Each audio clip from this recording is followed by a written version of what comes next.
Hello and welcome to Belmont Bunch. Today I'm joined by Tom Carosa, who's above me if you're watching the video version of this, and he's just here if you're listening to the audio version. Tom, how are you? By my choice of attire, you can tell I've moved on to the next sports season. I'm still But stuck. I'm still stuck here. yeah, Nelson, Islanders fight cancer. yeah, yeah. I think that's we a can make bold. the playoffs. But I think we could do it. Like I said last week, we had a 0.9% chance of making the playoffs, and we had to win 12 out of 13 games. We lost one game this week, so that means now we just have to win 9 out of 9 games, and then we're there in. we go, there we go, and it's like all playoff teams. First of all, I just want to say, very bold of you to be anti-cancer. I think that's very important. That's a strong. There's a lot of people that are pro, and it's a very important stance to take. And we on Belmont Bunch, we take these stances seriously.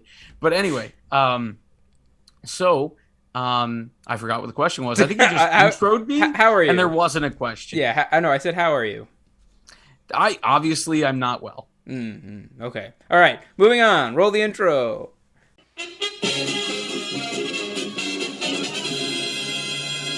We'll talk about the 3 games that we've had since last week. Carolina, at St. Louis, home against Pittsburgh. Interesting. I think travel played a role in this. They get the win in Carolina, and coming off the Dallas game, which I think pretty much shattered the slim hopes. It was still nice to see them show up against the playoff team on the road, a good playoff team, and beat them, and do it in pretty excruciating fashion for Carolina, which is great because we never beat Carolina anymore. It was an interesting game. There were a lot of chances, despite it being a 2-1 game, and 2 goals in the last minute. Kyle Palmieri, yes, kind of just putting the team on his back for the game winner. I mean, that was I think what Kyle Palmieri did for the game winner was what I assume Matt Barzal wants to do for every game. Like he wants to put the team on his back. He tries to do it, doesn't work out. Yeah. Well, Palmieri has a little bit more body mass, I think, and was able to hold off the defender on him and just throw it into the net. That was a fun game. Always good to beat a playoff team. And I think down the stretch, like I said, I'm not actually that worried about costing draft position because, the difference from one pick to another is not gigantic. And it's just I just want to see them with this core. There's a lot of guys that have gotten hot down the stretch, and we'll talk about that in the Pittsburgh game. But so anyway, they go to St. Louis the next day. It's a difficult travel thing. You're playing 2 playoff teams back to back on the road with a decent bit of travel in between. And look, at the time I was worried. After the Pittsburgh game showed me they haven't just quit.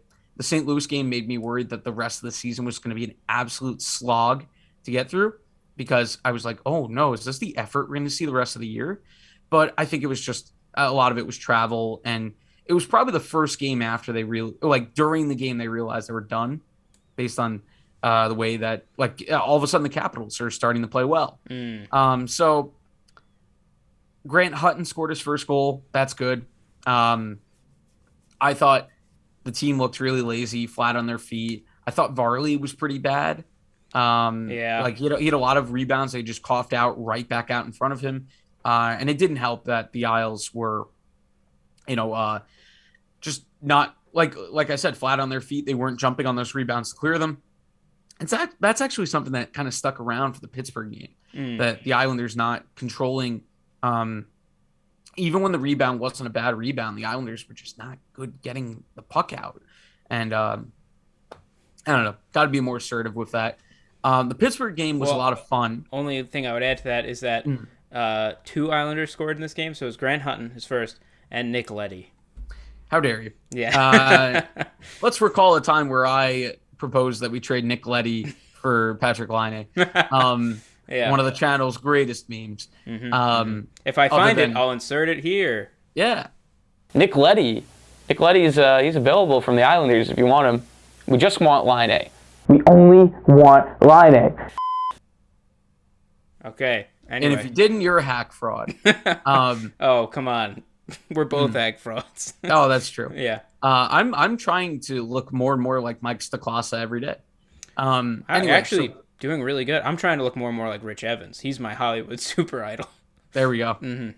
Not Chris Evans, Rich Evans. Did I say Chris Evans? No. Oh. You said the right thing. Okay, good. It was just like dinged in my head for some reason. I was like, Chris, Rich. Yeah. I would never look up Those to are Chris both Evans. names. I would never look up to Chris Evans. Rich Evans. He's a Hollywood superstar. Well, I look up to first of all, Dick the Birthday Boy, of course. But I always look up to Chris Evans. Well, no, I should say I look up to him when it's the Scott Pilgrim character. Yes. You think you want me to do a grind? There's girls here. Okay. What was he like? X number 3 in Scott Pilgrim? I think number 2. X number 2. Okay, yeah. It might have been number 3. I don't remember. I want to say it was 2. Mm-hmm. He wasn't the vegan. No. But anyway, all right. Enough. Now you're vegan. Enough of our antics. So yeah, St. Louis game. I mean, okay. One thing I wanted to add though on the St. Louis game as well before we get to Pittsburgh is like I don't know what I was expecting, but as soon as they started just playing terribly, I was like, okay, yeah, it's a back-to-back with travel. Like there's no day for travel.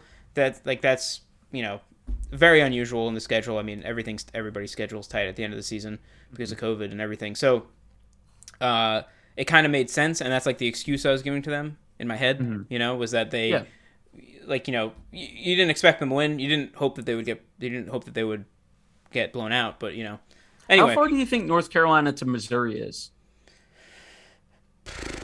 North Carolina, I mean, I would say driving. Couple hours? What? Driving like on a bus? No, probably on a plane. Probably on a plane. I mean, yeah, like 2 to 3 hours, 2.5. Yeah, that sounds about right. Yeah, so it's not ideal, but I would have preferred the home at home with Pittsburgh this week to be the back-to-back because it's a little bit closer. Yeah. But for sure. Whatever. Anyway. We're not even in it, so who cares? But the Pittsburgh game, really, really exciting game. The Isles kind of opened it up a little bit offensively, get a shorthanded goal, get a power play goal, get a lot of goals on the rush. Paul Mary, Pajot, Bailey. Bailey had a great game, and I was saying in the video, and I think this will be the gist of what I'm saying here, because there's not too much to talk about other than Ilya Sorokin being amazing, Parise getting a couple goals in there. Is Josh Bailey, we could be counting down the games that Josh Bailey is an Islander, and though it's been an up and down journey, I'm still going to be sad when he goes. I think it's necessary though. I think it's necessary cap wise in the offseason for them to make a run at a better, more talented player. Harsh, but Josh Bailey had a great couple of goals the other day. The first one, stepping in front of Jeff Carter and just ripping it. That was awesome. That was cool to see. And he got gifted the chance at the second goal. But listen, he wasn't gifted the goal. He still had to make the move. He did it. He little Franz Nielsen to the backhand. And that was a fun win. You always Pittsburgh. Oh, my lights. Pittsburgh, very similar to the Rangers. It doesn't really matter what the standings are. You gotta. The fans want you to win that game, regardless of what's going on. So they do that. They win a shootout. That's rare. And Ilya Sorokin was unbelievable. And I really think that Ilya Sorokin has convinced me that he's ready. He is the guy. Varley next year is going to be the 1B. That's pretty much been the case this year, but it makes me a lot more confident from where I was probably even mid-season in Ilya Sorokin. I think he's really cut down on the soft goals. I think that, and he made the shootout look easy against some really talented guys. Absolutely. And so kind of on top of that, I thought literally from the beginning, I was like, Ilya Sorokin is the GOAT. He's going to be like, I actually thought he would probably have been the 1B or the 1A earlier. However, Varley was injured in the beginning of the season, so it's like there's, you can't account for that. But yeah, totally confident in him. And something two things. Your tune has changed so much on Josh Bailey. So the sentiment is still the same. Like, like he's got to get off the team. Like, Yes. we need the cap space to go for somebody big. But like, I was listening to your recap, about the Pittsburgh game, and you're like, it's just gonna be so sad when he leaves. Meanwhile, like the day before, you were like, he's got to go. Well, I mean, both of those things are true. Because look, it's a necessary move to make if the team wants to get substantially better very quickly, because Bailey's making, look, if Bailey were making Parise's money, it would be a completely different situation. Right. I would be okay with Josh Bailey's production if he were playing in Parise's role for Parise's pay. But Josh Bailey's being paid to be a top 6 winger. He is not that anymore. And he had a severe decline this year. He looked afraid to play hockey for like the first half of the year, I feel. And now I am happy that if he's going out as an Islander, right? If this is it, and in the offseason they have to move him for cap space, which I think they have to, I would prefer that he plays well, on his way out, so that we can, enjoy. It's always hard to watch a player decline, and with Josh Bailey, because it's been so up and down. You know what else has been kind of hard to watch? My videos. No. I love watching your videos. Everybody should watch your videos. Is a specific player decline? Oh, I know. Yeah. That's Matt all I'm going to Barzal. say. Anyway. Matt Barzal, right? No, not at all. Big Z has been a little tragic. And actually, not exactly related, but Martin, I would also throw in there. He has not been. Yeah. The best thing he did the other day was drive the middle on the Parise goal. So he took a stupid penalty. He took a really dumb penalty. And I'm getting really tired of the fourth line right now. Look, I've been kind of off them this year. I've been very frustrated with the fact that I don't see them as effective. And now, they've just been on a penalty bender. And it's basically all Cizikas. So I feel like I'm doing a little bit of group punishment here. But Matt Martin has not been very impressive either. No. They signed him for what is clearly now too many years. It's not, it's funny because Lou's made a bunch of signings that I don't think are good, but aren't they're not going to kill them financially. But Martin, Clutterbuck, and Cizikas, man, I don't see it anymore. I don't. And I used to love that line. I have a Cizikas jersey. Cizikas has not been good enough this year. Thankfully, in a positive spin, recently Pajot's been doing the things that I wish Cizikas would do. So it's interesting you brought that up, because I was going to say the killer P's have been doing amazing. Parise's been picking it up, Palmieri and Pajot and Bailey, but whatever. He's not a P, so he doesn't count. It's a silent P. Yeah. And so it's, those are the guys that we were all hoping this year would at least be consistent, or at least have maybe even if they were streaky, at least produce, right? And they have only really started producing since they've been pretty much out of the playoffs. Maybe it was the nerves that were getting to them. Now they feel like they can play without worrying about it. And so it's been exciting because it gives you hope for the future, but it's too little too late kind of thing.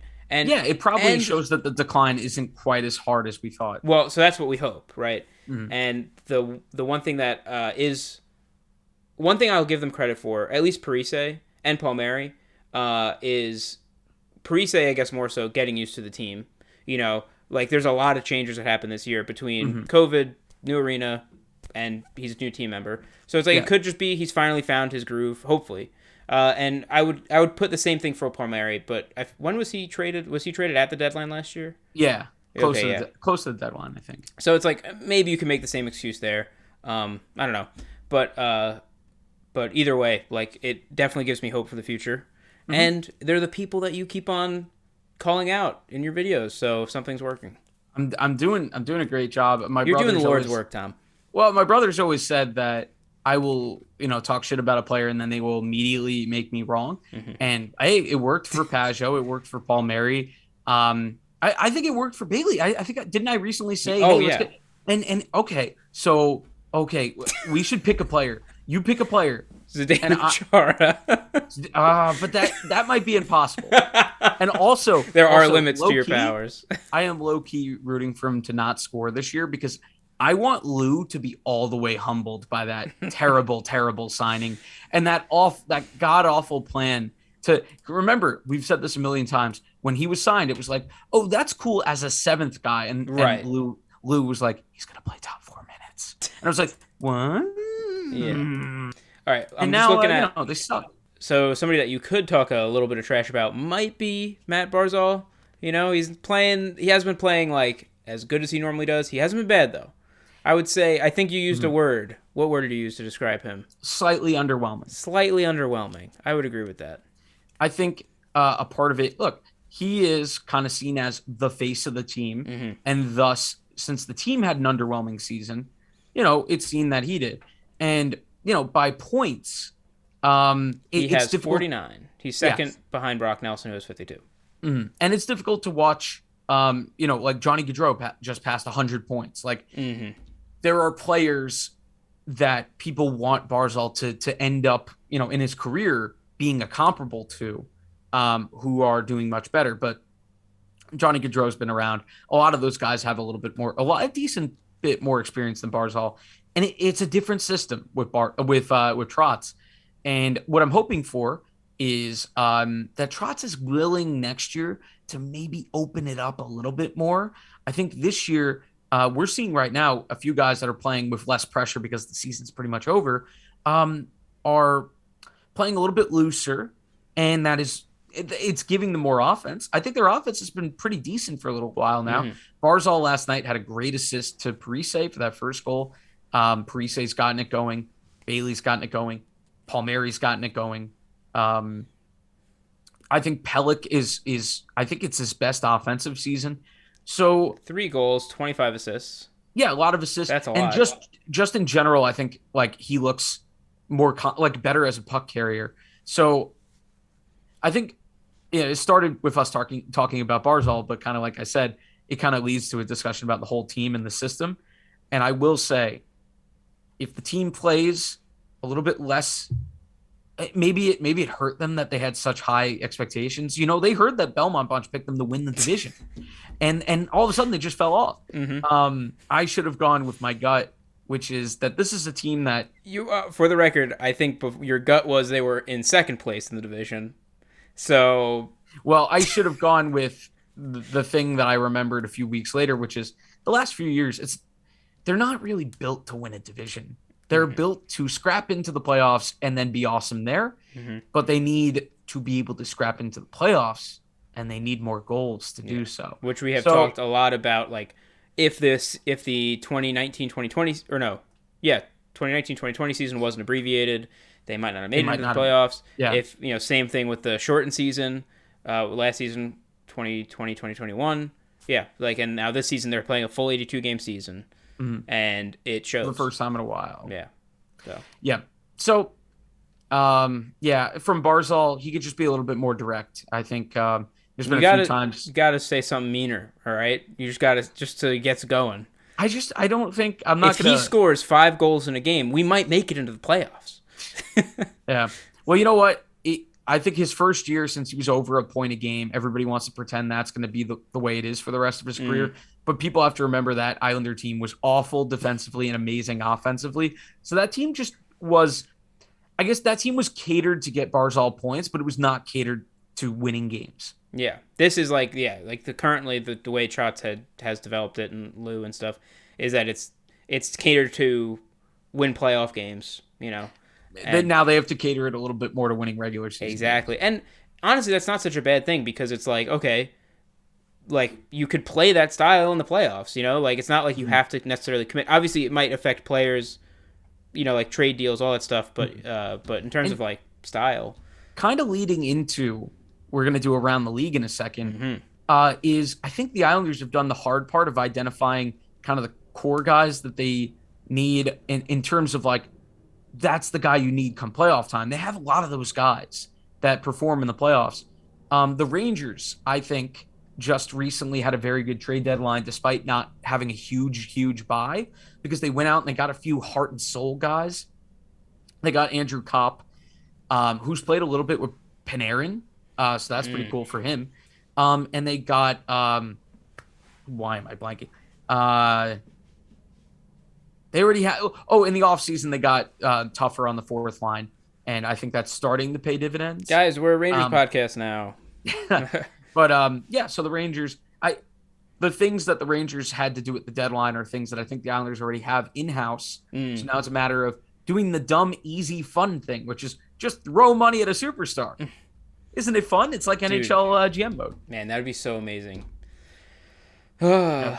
Anyway, around the league? Yes, all right, around the league. I have the standings up on screen. Me as kind well. of. Hang on a second. Hang on. We're adjusting here. Okay. Is that better? No. Hang on. All right. This is fascinating for the audio listeners, I know.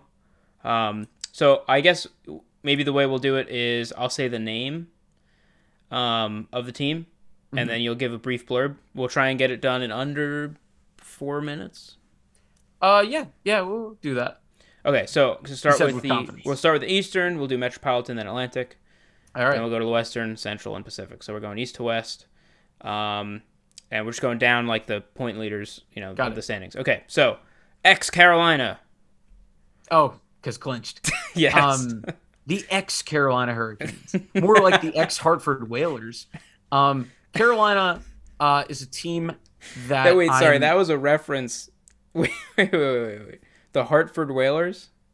Well, I said the ex-Hartford Whalers because that's where they moved from.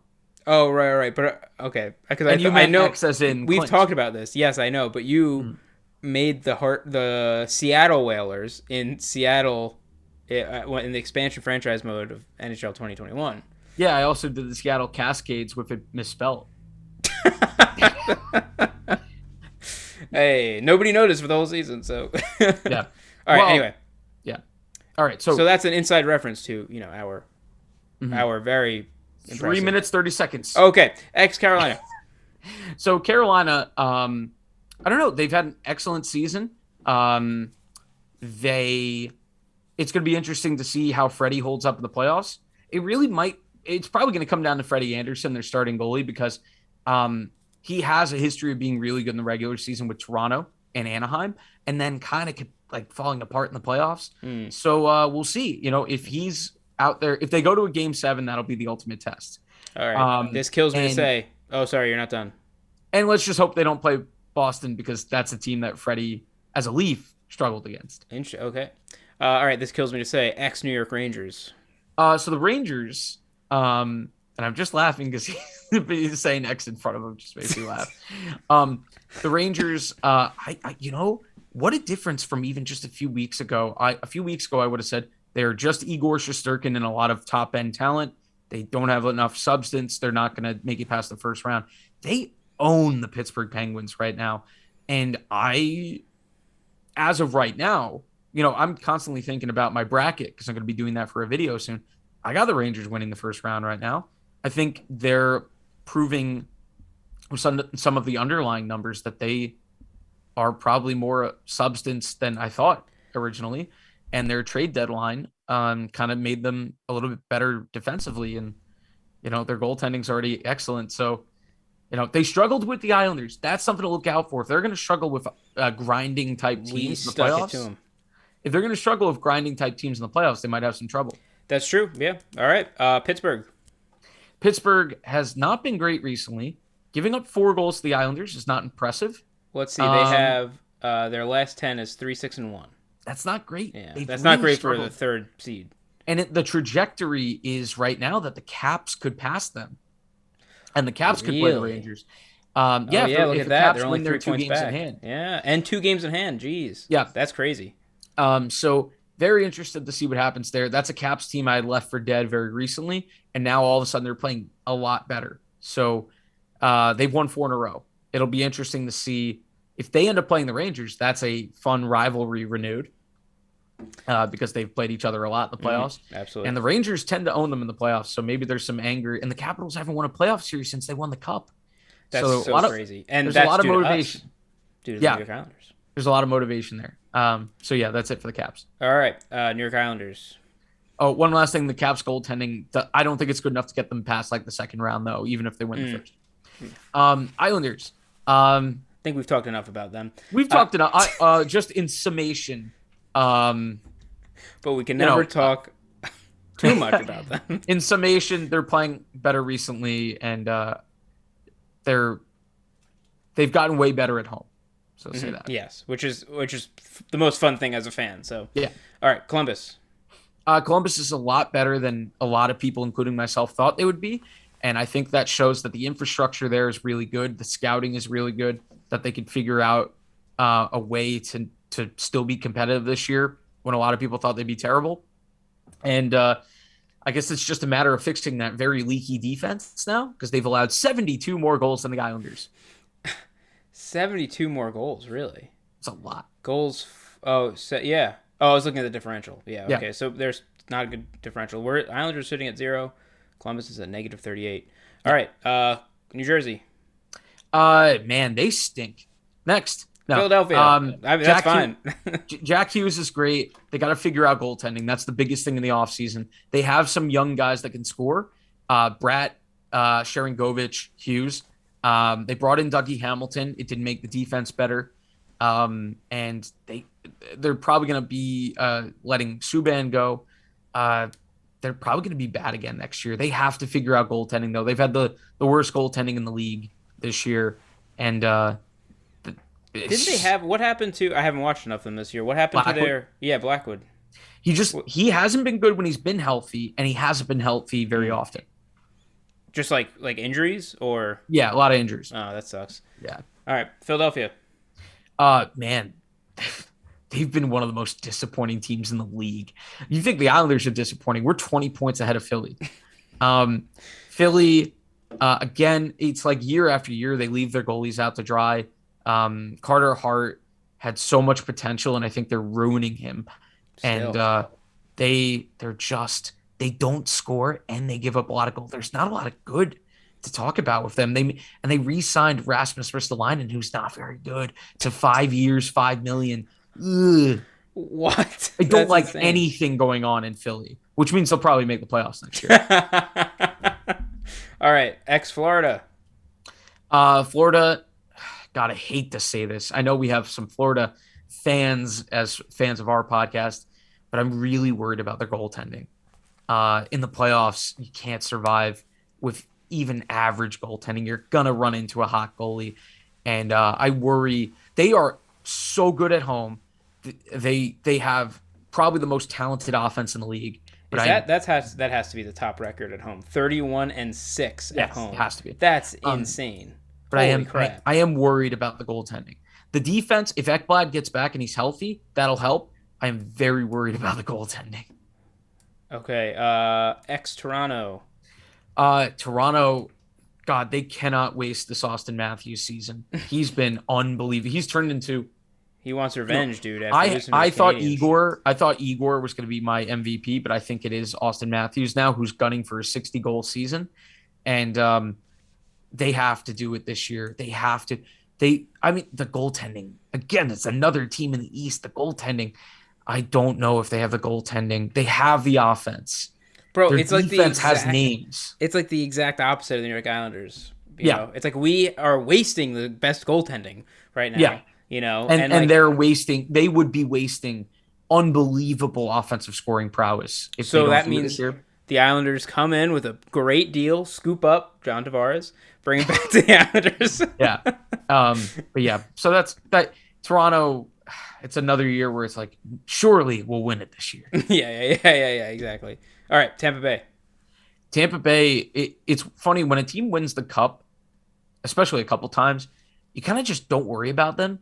And they might even end up as the second wild card. And I would still consider them cup contenders. Mm-hmm. They're a near perfect roster with an incredible starting goalie who hasn't been amazing this year, but like could just turn it on come playoff time. Nobody wants to play them in the first round. Like they could end up a wild card. They're probably going to end up not getting home ice from the first round. And I don't think it matters. They're scary. If Toronto plays them, and I think very highly of the current Toronto team, I think Tampa beats them. Damn, that's saying a lot. All right, Boston.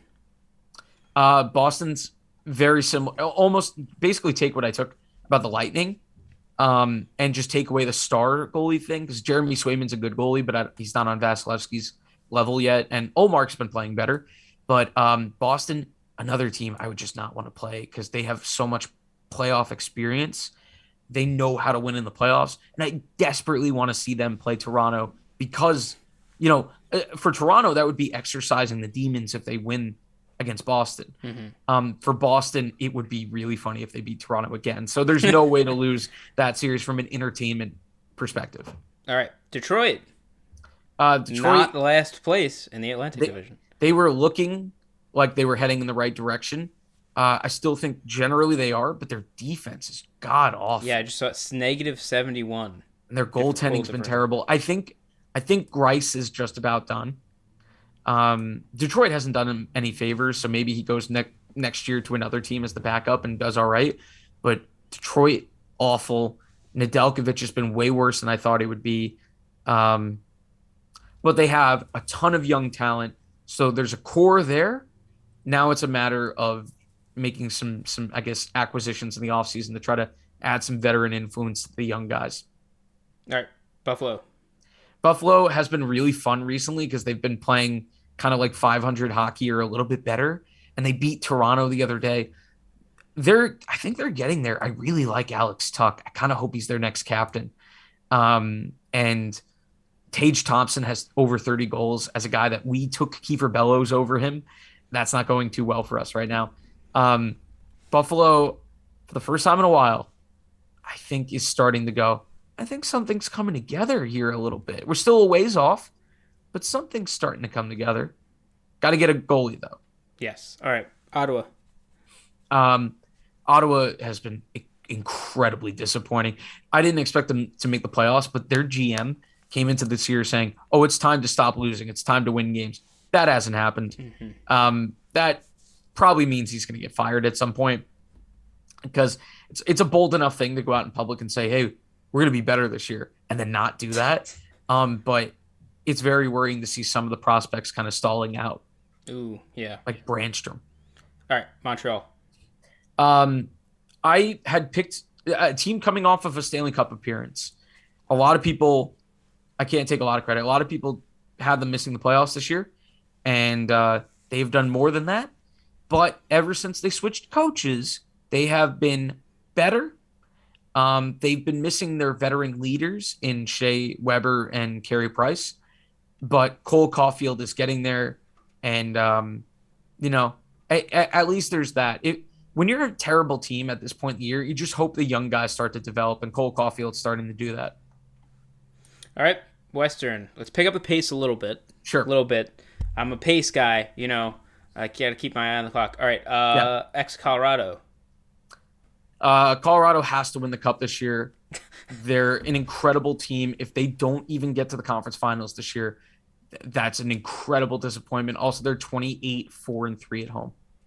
28-4-3. Oh, wow, okay. So almost as good as the Florida Panthers, which those two teams, Colorado and Florida, you're consistently high on, and they consistently disappoint you in the playoffs. Well, Florida, high on in the regular season, yes. Concerned about in the playoffs. Colorado, concerned about in the playoffs, but I expect them to win a series. If they don't win a single series, that's a huge disappointment. Yeah. Honestly, They should be in the conference finals. Minnesota, interesting to get Fleury. I like that move. I very much expect them to play a really competitive first-round series, probably against St. Louis. And there's not much more to say other than they're kind of death by a million paper cuts. They have a lot of underrated players, including Jared Spurgeon, Joel Eriksson Ek, and I hope that they go on a dark horse run. I think it's possible. St. Louis.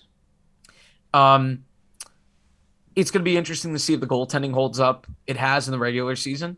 Ville Husso is a guy who has kind of come out of nowhere after being a highly touted prospect and finally done what people hoped he would. And they do have Bennington there, but Bennington's Mr. Poopy Pants because he's always in a bad mood and swings his stick at people. And so I don't like the vibes, and thus I'm rooting against them, even though I like a few of their players, including Jordan Kyrou. Okay, Nashville. Nashville feels like a team that if they win a series, they'll be extremely happy. They're in a good. They're way Did they better make the than playoffs last year? I think they did, right? Like they were. I think they squeezed in. Because we were looking. I remember talking to you about possible people to trade, and they ended up making a run, or they were trying to. I don't know if they did. Yeah. So they're in another spot like that where they're not good enough to really even threaten to win a cup, but they weren't bad enough to sell at the deadline. It's a tough spot to be in. I will say though, they might have more upside than St. Louis because UC Saros is unbelievable. All right, Dallas. Dallas is a team that I don't think I would want to play in the playoffs, even though I would like. They'll probably be the underdog against most teams, but they will not make it easy. We saw it a few weeks ago against the Islanders. I was just thinking that, the Islanders look horrible. I mean, the Islanders weren't great this year, but they really, really made the Islanders anemic. I mean, they killed the Islanders' 4-game winning streak, which was our only hope at the possibility of catching up to the Capitals. So so Dallas, they're pretty. They're pretty well rounded. Yeah. All right, Winnipeg. Winnipeg, very disappointing. In the offseason, it's going to be really interesting to see what they do on defense because it seems like every year Connor Hellebuck gets left out to dry. Chicago. Fold as an organization. But on top of that, I don't know, freaking, I honestly no beat on them whatsoever. They're just this team that exists and sucks with a bunch of, guys that are still good but are out of their absolute prime. I don't know what they're gonna do. Maybe they trade Kane in the offseason to the Islanders. Yeah, that'd be great. All right, Arizona, they're horrible. They can't score and they give up a lot of goals. They took Andrew Ladd off our backs, and for that I am eternally grateful. Arizona, we hope you win the cup. Yes. All right. Could you imagine if the team that we traded Andrew Ladd to went on this historic playoff run? I mean, not this season, but what? I'd commit seppuku. Yes. That's my go-to. That's my go-to. All right. Pacific, last division. We got starting with Calgary. Oh God, I'm so happy that they're finally living up to their potential. That was that team was the third team that I should have mentioned that you're always high on. At least the last couple of years. Well, this was the year I gave up on them, and guess what? They're in the playoffs. So, you know what it is, Tom? You're just one step ahead. You know what I mean? You're one step. Everybody else's opinion average out over a certain amount of years. You're just 1 year shorter in terms of what you average. I try because I know that I tend to I give up on a team the year that it's the year. Mm-hmm. So I did it again on Calgary. So you're welcome, Calgary fans. And also, I think they're going to go to the Cup. Really? Yes. What makes you what's your confidence there? I love their goaltending. Mm-hmm. I love their offense. I love their defense. I think they're an extremely well-rounded team with. I love them. I love all the players on the team. They score a lot and they defend pretty well, and their goaltending's really good. It's a really good combination. All right, Edmonton. I don't think they're going anywhere in the playoffs, but you can never doubt Connor McDavid and Leon Draisaitl. They might. The first round series is going to be interesting, even though it's probably the least interesting series in the playoffs currently because there's just no history. Well, I mean, unless you go back to Gretzky, it's it's the team that Gretzky played on both of them, I guess. Very tenuous connection. Yeah. That I'm just going to move on to the Kings. Okay. It's funny. I feel like no one cares about them, and yet they're pretty good. And I really want to see them at least win a series. Just because I like to see teams that get no press do things. And I wonder why. Earn eyes, yeah. Because the Islanders have been everybody's favorite team forever. Yeah. Shall we do Vegas? Yes, Las Vegas. Wow, so disappointing.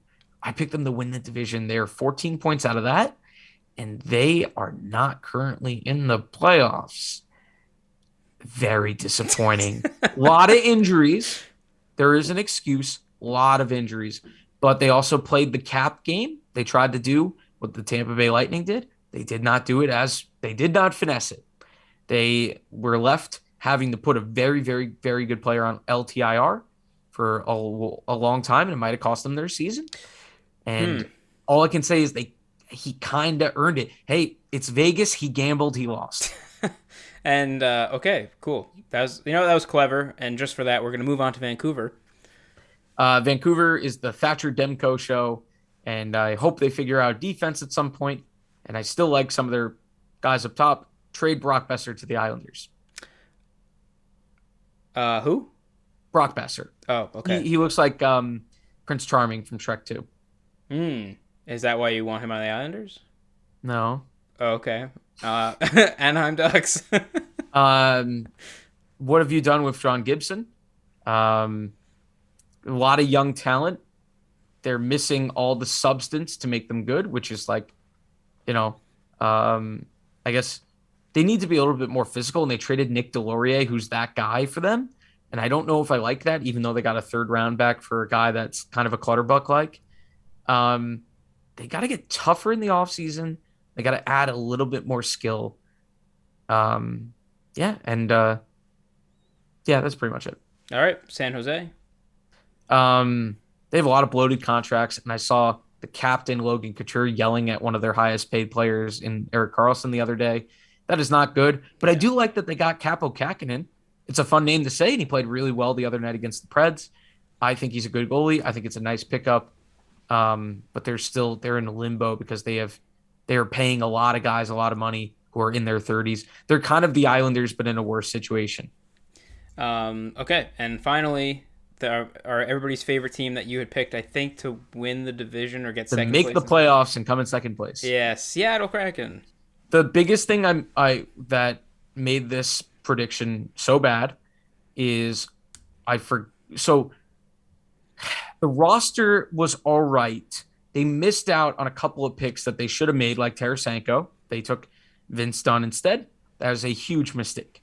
Tarasenko, I will give them this. In the offseason, I was worried about Tarasenko's shoulder. They must have been as well. But you know what? If I could get Tarasenko for free for 2 years at $7.5 million, I would do it. I'm going to do a video at some point on who I would have taken for the Kraken, and I'm going to try not to be a captain hindsight. I'm going to try to be in the moment with that, like from when their picks were made. But they made some misses. Their goaltending turned into one of the worst in the league this year, the second worst goaltending in the league. And they traded their first captain in his first season. That's not great. Yeah. It's not a good omen. They acquired 10 draft picks at the deadline, though. So they're doing the thing that they probably should have done in the first offseason a year late. So they kind of sacrificed year one, and they probably should find a new coach and better goaltending trainers. Yeah. Okay. I think that's it. Yes. That went a little past 4 minutes, but hey, What was it, 40? Yes. It was actually 400. I told you it's very difficult to go through each team. I know. That's why maybe we'll make you do it in 60 seconds in the future.